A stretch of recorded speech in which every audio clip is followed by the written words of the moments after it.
Malam ini kita akan menguak tabir yang bikin merinding bahwa krisis tenggelamnya Jakarta bukan hanya persoalan ilmiah, tapi sinyal spiritual tentang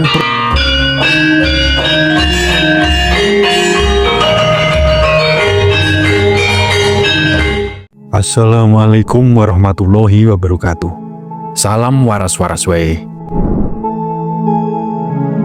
Ada petunjuk dari para leluhur agung Nusantara yen banyu munggah ngalahke tanah ikut tondo zaman bakal owah. Bila air naik mengalahkan tanah, itulah tanda zaman berubah besar. Malam ini kita akan menguak tabir yang bikin merinding bahwa krisis tenggelamnya Jakarta bukan hanya persoalan ilmiah, tapi sinyal spiritual tentang perubahan besar Nusantara. Apa yang sebenarnya sedang terjadi? Mengapa Jakarta seperti berada di ujung takdir? Dan apa arti semua ini bagi masa depan Indonesia? Sebelum kita bedah satu persatu, silahkan tulis doa dan harapan kita semua untuk negeri ini di kolom komentar. Dan bagi sedulurku yang muslim, jangan lupa tulis sholawat atas berkat rahmat Allah Subhanahu wa Ta'ala. Doa-doa kita semua terkabul. Yang pertama, sebuah gambaran nyata kota yang lebih rendah dari laut. Di utara Jakarta, sebuah benteng terakhir masih berdiri. Tanggul beton setinggi 4 meter di Muara Baru. Dari luar tampak kokoh, tapi dari dalam ia menyimpan ketakutan. Karena faktanya, permukaan laut di Jakarta Utara kini lebih tinggi daripada daratan.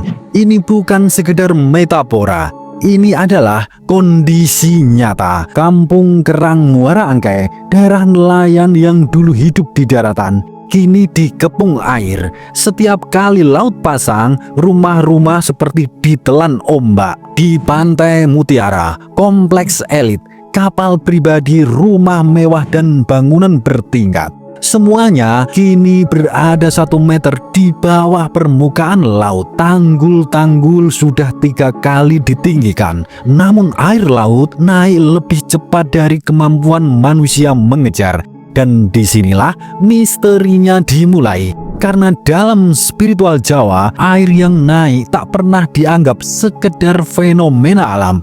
Ia adalah pesan besar. Yang kedua, fenomena aneh, masjid yang semakin tenggelam, pertanda lewat rumah ibadah. Di Muara Baru ada sebuah masjid tua, Masjid Wal Aduna. Bangunan ini menjadi saksi bisu perubahan zaman. Setiap tahun lantainya makin tenggelam, makin rendah, makin dikejar air laut. Di hari-hari pasang tinggi, sebagian bangunan nyaris tak tampak. Dalam kepercayaan Nusantara kuno, ketika tempat ibadah ditelan air, itu bukan sekedar bencana, itu adalah pertanda tanah ora iso nahan swara menungso sing ora selaras. Tanah tak mampu lagi menahan suara manusia yang tidak selaras. Artinya, ada ketidakseimbangan antara manusia dengan bumi yang dipijaknya. Jakarta tidak tenggelam tiba-tiba. Ia memberi tanda sedikit demi sedikit dan manusia mengabaikannya. Tapi yang paling menakutkan adalah ini. Dalam pengukuran terbaru, daratan Muara Baru berada 2,4 meter di bawah permukaan laut saat pasang tertinggi. Ini bukan peringatan, ini adalah alarm besar. Dan leluhur Jawa menyebut fase ini sebagai zaman kolo surut bumi. Yang ketiga, penjelasan ilmiah yang semakin selaras dengan ramalan. Badan Riset dan Inovasi Nasional atau BRIN mengungkapkan, laju penurunan tanah di Jakarta Utara sudah masuk tahap darurat. Jika tanah turun 10 cm per meter, maka dalam 10 tahun daratan yang kini masih aman akan sejajar dengan laut lalu tenggelam. Bahkan jika amblesnya hanya 5 cm per tahun dalam 20 tahun, wilayah yang sekarang ramai aktivitas manusia akan menghilang. Dan yang lebih mengerikan, amblesan ini tidak stabil, kadang melambat, kadang dipercepat, seperti pola yang tak bisa dikendalikan manusia. Mirip seperti prediksi para bini sepuh Jawa kuno. Naliko bumi obah ora manut paugeran, ono owah-owahan nagari. Ketika bumi bergerak tanpa pola, maka negeri itu sedang menuju perubahan besar.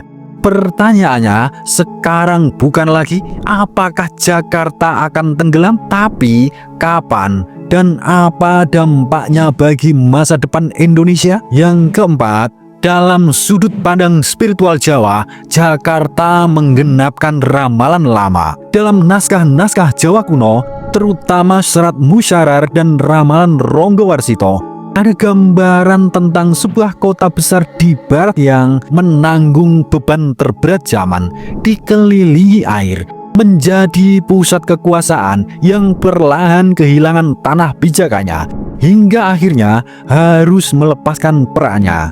Dikatakan pula bahwa setelah kota itu mengalami banjir yang tidak bisa lagi dibendung, pusat energi Nusantara akan bergeser ke wilayah yang tanahnya lebih tua, lebih kokoh dan diberkahi leluhur. Para bini sepuh waskito menulis tentang fase ini sebagai tanah alit bali kuoso, wilayah kecil kembali berkuasa, dan kita sudah melihat arah itu. Pemerintah Indonesia perlahan bergeser ke timur. Ibu kota baru dibangun di Kalimantan. Wilayah tengah dan timur Nusantara semakin menguat secara energi maupun politik. Ini bukan sekedar kebijakan, ini adalah pola alam. Lalu, apakah tenggelamnya Jakarta adalah musibah? Ataukah tanda bahwa Indonesia memasuki babak baru kebangkitannya? Yang kelima, pesan leluhur Nusantara, kota tenggelam, Nusantara bangkit. Dalam kosmologi Jawa, air adalah lambang pembersihan, bukan hukuman, tapi penyeimbang. Jika sebuah kota terlalu berat bebannya secara politik, ekonomi, keserakahan, polusi, ketidakadilan, maka air akan datang sebagai penyapu. Bukan untuk membersihkan, tapi untuk menata ulang. Jakarta selama puluhan tahun menanggung beban berat sebagai pusat politik, ekonomi, pemerintahan, migrasi besar-besaran, eksploitasi tanah dan air tanah. Tanahnya dieksploitasi hingga kosong. Leluhur Jawa menyebut tanah seperti ini sebagai bumi sing kentekan napas, tanah yang kehabisan napas. Maka air pun menggantikan ruang itu, dan ketika air mengambil alih, disitulah babak baru Nusantara dimulai. Yang keenam, pertanda untuk Indonesia, bencana atau awal era baru. Jika Jakarta perlahan tenggelam, apakah Indonesia akan ikut runtuh? Jawabannya tidak. Justru menurut spiritual Jawa, ketika pusat lama melemah, pusat baru muncul. Ibu kota Nusantara yang dibangun di Kalimantan dipilih bukan sembarangan. Dalam naskah kuno disebut bahwa tanah di wilayah timur lebih stabil, tidak mudah ambles, dikelilingi energi leluhur Dayak dan Jawa yang menyatu, dan menjadi gerbang cahaya timur. Banyak spiritualis Jawa percaya Indonesia sedang dipindahkan ke takdir baru. Tenggelamnya sebagian Jakarta hanyalah bagian dari pembersihan, agar negeri ini tidak lagi terjebak pada kekacauan lama. Ini bukan tanda kehancuran, ini tanda transformasi besar. Suradira Jayaningrat lebur dening pangastuti. Wassalamualaikum warahmatullahi wabarakatuh.